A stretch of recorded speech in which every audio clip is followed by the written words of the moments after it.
सांगली जिल्ह्यातील वाटेगावमध्ये भोगावती नदीच्या किनारी आहे एक सुंदर असं वासुदेव मंदिर. खरं तर महाराष्ट्रातच नव्हे तर संपूर्ण भारतामध्ये वासुदेवाची अशी जास्त मंदिरं नाही आहेत, खूप कमी मंदिरं आहेत. पण त्यातील एक मंदिर इथं आहे. आजच्या व्हिडिओमध्ये आपण या मंदिराची माहिती जाणून घेणार आहोत. या मंदिरामध्ये सुरुवातीलाच हे मंदिर ज्यांनी बांधलं त्या वासुदेव स्वामींची समाधी आहे. अतिशय देखणा असा लाकडी मंडप आहे आणि हेमाडपंथी बांधकामामधील वासुदेवाचे मंदिर आहे आणि सभोवताली तटबंदी आहे. तर आजच्या व्हिडिओमध्ये आपण हीच माहिती जाणून घेणार आहोत. हे मंदिर तटबंदीने वेढलेले आहे.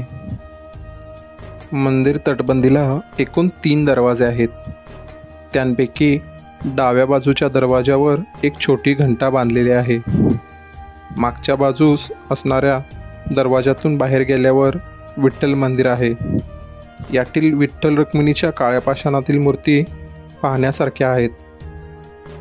आणखी एक गोष्ट इथं अधोरेखित करावीशी वाटते ती म्हणजे इथल्या दिवेकर बंधूंनी ह्या मंदिराची अप्रतिम स्वच्छता राखलेली आहे. वास्तूची खूपच काळजी घेतलेली आहे.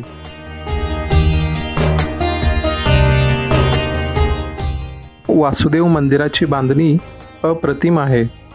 मंदिरात प्रवेश केल्यावर सुरुवातीला सभामंडप येतो. हा मंडप लाकडामध्ये बांधलेला असून त्याला आतून आणि बाहेरून रंग लावलेला आहे, तरी रंगाचा भडकपणा कुठेही जाणवत नाही. मंदिर मीटरवर उंचीच्या मोठ्या जोत्यावर बांधले असून त्याला अर्धमंडप अंतराल आणि गाभारा असे 2 भाग आहेत. गाभाऱ्याचा दरवाजा पितळी पत्र्याने मडवलेला आहे. लाकडी मंडपाच्या भिंतीवर संतांचे दर्शन होते. ज्ञानोबांपासून तुकोबांपर्यंत अनेक संतांचे कटआउट्स इथे भिंतीवर लावले आहेत.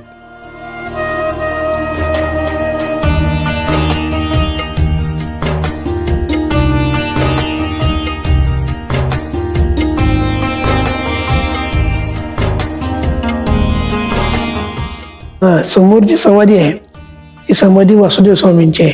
त्यांनी मूर्तीची स्थापना केली ती त्यांचं ते उपास्य दैवत होतं वासुदेव. आणि उपास्य दैवत का तर ही एक संत एकनाथ महाराज यांची परंपरा आहे उपासनेची. तर त्यामध्ये हे भागवत संप्रदाय जो आहे काय त्या भागवत संप्रदायामध्ये जो 6वा अध्याय आहे एकनाथी भागवतात जो एकनाथाने लिहिला त्यामध्ये जो वर्णन ध्रुवाला दिलेलं वर्णन जे आहे केलेलं की ओम नमो भगवते वासुदेव हा महामंत्र आहे. हा भगवद्गीतेमध्ये पण मंत्र आहे. नारदाने दिलेला कुणाला ध्रुवाला काय त्या महामंत्राप्रमाणे त्याला जे दर्शन दिलं त्याचं वर्णन एकनाथाने फार सुंदर केलंय एकनाथी भागवतामध्ये. आणि त्याप्रमाणे ही मूर्ती केलेली आहे उपासना मूर्ती म्हणून. आणि त्यामुळं त्याचं जे वैशिष्ट्य असं आहे की ते भगवंताला वय नाही ना आहे की नाही, कारण त्याला आकार नाही, अव्यक्त निराकार आहे ती. म्हणजे स्वरूप दाखवायचं कसं मग ती मूर्ती दाखवताना ना तरुण ना बाल ना वृद्ध असं तिचं स्वरूप आहे. आणि दुसरं म्हणजे प्रकृती पुरुष अशा स्वरूपामध्ये वयान्वयी अशा स्वरूपामध्ये आहे ती टीका म्हणजे एकनाथी भागवत. आणि त्यातलं त्याची जी टीका लिहिताना त्यांनी जो 6वा अध्याय मांडलाय त्याचं जे वर्णन आहे ती वासुदेवाची मूर्ती म्हणून मूर्ती तोंड आहे उत्तरेला. बाकी सगळे गावातील जी मंदिर आहेत वाटेश्वर विष्णू विठ्ठल रुक्मिणी पूर्वेकडे तोंड करून आहेत. आणि ध्रुव उत्तर दिशेला आढळपद दिलं म्हणून ते उत्तर दिशेला तोंड करून मूर्ती आहे. आणि विष्णूच्या हातातली जी आयुध आहेत त्या शंखचक्र गदा पद्म त्यांची मांडणी वेगळी आहे. आणि वासुदेवाच्या हातातली जी आयुध त्याची मांडणी वेगळी आहे. असं ते स्वरूप आहे. लोक म्हणतात श्रीकृष्ण नव्हे, जो महामंत्र याला दिला नारद मुनींनी ध्रुवाला की असं मला पद दे की मला तिथून कुणी हलवणार नाही, त्याला तिने जो मंत्र दिला तो नमो भगवते वासुदेव आहे. आणि त्याला जे स्वरूप परमेश्वरानं दर्शन दिलं ज्ञानदृष्टीतून ते हे वर्णन ती मूर्ती म्हणून 3 मूर्ती गेल्या सुहास्यमधून. त्याला 2 मूर्ती सक्सेसफुल झाल्या नाहीत. तिसरी जी मूर्ती सक्सेसफुल झाली तिथे ठेवली.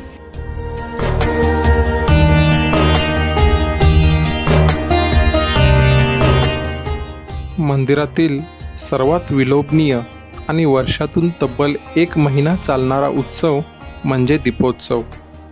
अश्विनी पौर्णिमेला म्हणजेच कोजागरीला सुरू होऊन त्रिपुरी पौर्णिमेपर्यंत चालणारा हा दीपोत्सव खूपच लक्षवेधी असतो.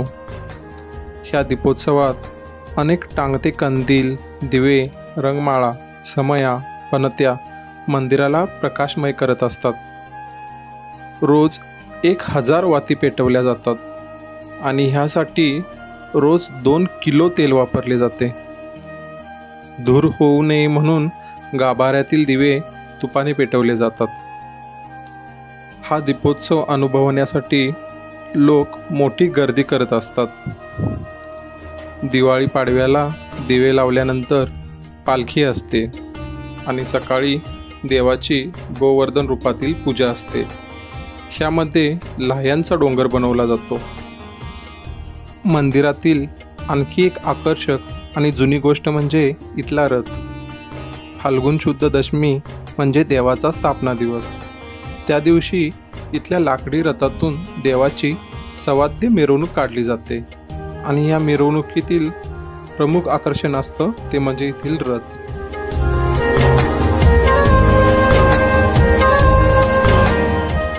हा रथ जुना जरी असला तरी नेहमीच्या रथांपेक्षा खूपच वेगळा आहे.